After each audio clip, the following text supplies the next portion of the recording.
Assalamualaikum warahmatullahi wabarakatuh. Salam sejahtera, salam Malaysia Madani, salam pendidikan bermutu, insan terdidik, negara sejahtera. Welcome, ahlan wa sahlan dan selamat datang ke podcast TV AZ at PBAKL, di mana kita membawakan perkongsian daripada tokoh-tokoh hebat dunia buku dan penerbitan.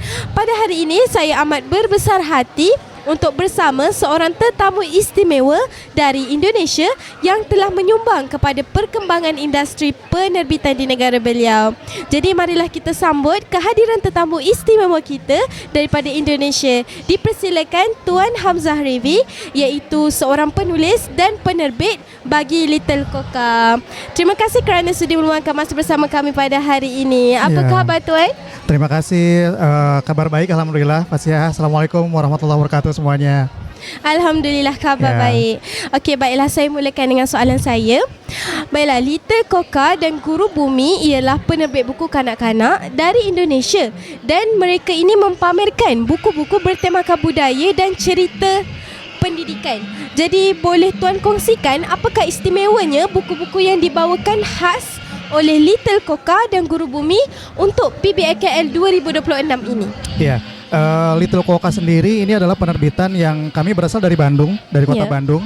Sementara untuk Guru Bumi sendiri dari kota Yogyakarta.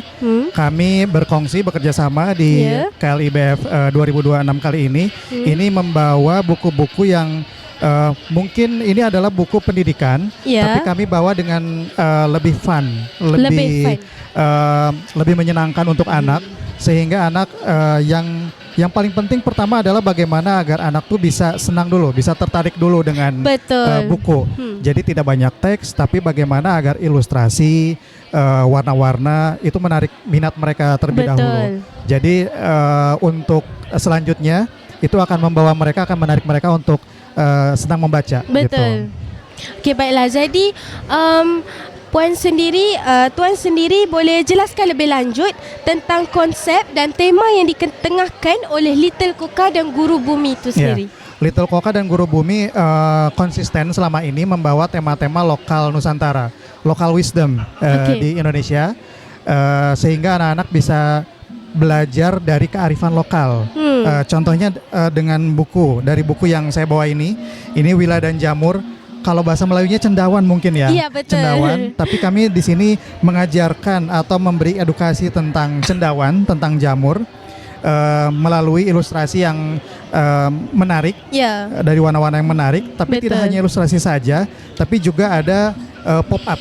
Ada pop up. Ya, jadi bagaimana anak-anak belajar cendawan dan melatih sensori mereka, bisa disentuh gitu ya.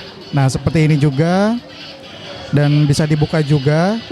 Dan ini kami di Indonesia dari buku ini, baik Little Koka maupun Guru Bumi, kami tidak berhenti di buku, tapi juga ada activity class, activity session.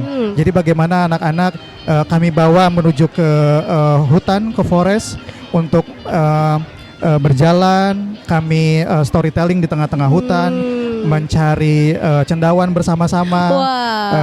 Kemudian mereka mencocokkan antara cendawan yang mereka temukan dengan yang ada di dalam buku. Begitu juga dengan buku-buku yang lain. Di sini ada buku tentang serangga, jajanan kue pasar, dan lain sebagainya. Okey, betul.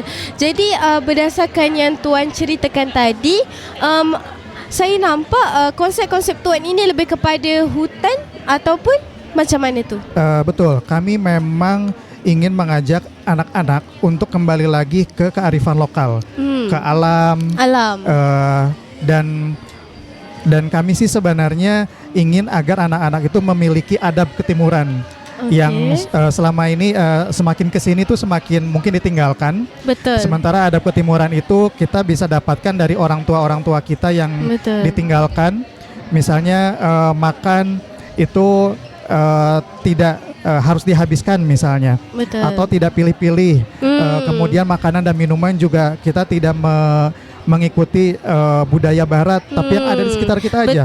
Umbi-umbian, singkong, ubi, pisang rebus dan segala macamnya gitu kan. Jadi ingin mengajak generasi muda, anak-anak agar tidak lepas dari budaya nenek moyang. Betul, gitu. sebab kadang kita nampak benda ni macam remeh kan, macam tapi sebenarnya kita perlu perkenalkan lagi dekat kanak-kanak betul kan. sekali. Jadi saya pun bila nampak buku-buku ni saya pun tertarik sebenarnya nak belajar. Betul. Itu banyak sekali orang tua yang mungkin inner child mereka keluar ya. Mereka saat kecil tidak bisa mendapatkan buku-buku yang seperti ini. Ketika besar, wah mereka juga suka.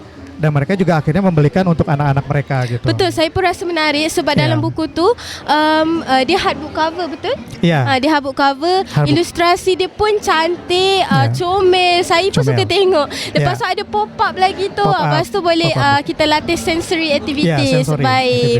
Baiklah, jadi terima kasih kepada Tuan atas perkongsian yang sangat menarik dan bermanfaat pada hari ini. Semoga segala pandangan dan pengalaman yang dikongsikan dapat memberi inspirasi kepada para pendengar, khususnya pencinta buku dan generasi muda untuk terus membaca, berkarya dan menyumbang kepada dunia ilmu.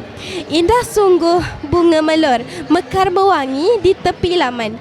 Buku membuka jalan yang luhur, menyuluh hidup menuju kejayaan. Oleh itu, jadikanlah budaya membaca sebahagian daripada hidup kita. Okey, sebelum tu jangan lupa untuk datang ke Pesta Buku Antarabangsa Kuala Lumpur 2026 yang berlangsung dari 29 Mei hingga 7 Jun. Okey, jangan lepaskan peluang. Jumpa lagi. Bye-bye.